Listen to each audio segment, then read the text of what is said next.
اللہ تعالیٰ سب کی روزی میں فراخی تھا، روزی میں فراخی تھا۔ مہنگائی نے انتہا کر دی، ہوش ربا مہنگائی جو ہم نے کبھی اس کا تصور بھی نہیں کیا تھا۔ ہمارے بزرگ جو پرانے 70-80 سال کے تھے، ہم بچپن میں کہتے تھے کہ یہ ریٹ تھا یہ ریٹ تھا، تو ہم حیران ہوتے تھے۔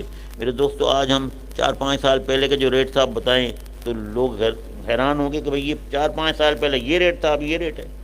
تو یہ مہنگائی نے انتہا کر دیا، اور یہ ہمارے حکمرانوں کی یہ سنگ دلی ہے، اور یہ ان کی ظلم ہے، ان کی زیادتی ہے۔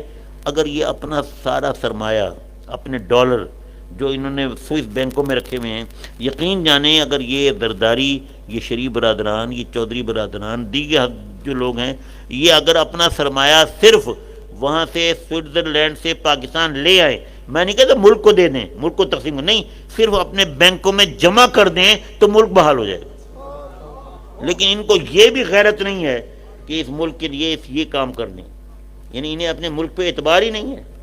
یہ ہمارے حکمران ہیں، یہ ہمارے حکمران ہیں۔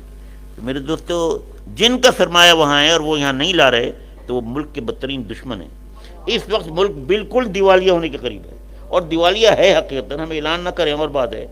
تو یہ اس واحد حل یہی ہے کہ جلدی سے اپنا سرمایہ لے آئے، بینکوں میں پیسے آ جائیں گے تو ٹرانزیکشن چلتی رہے گی۔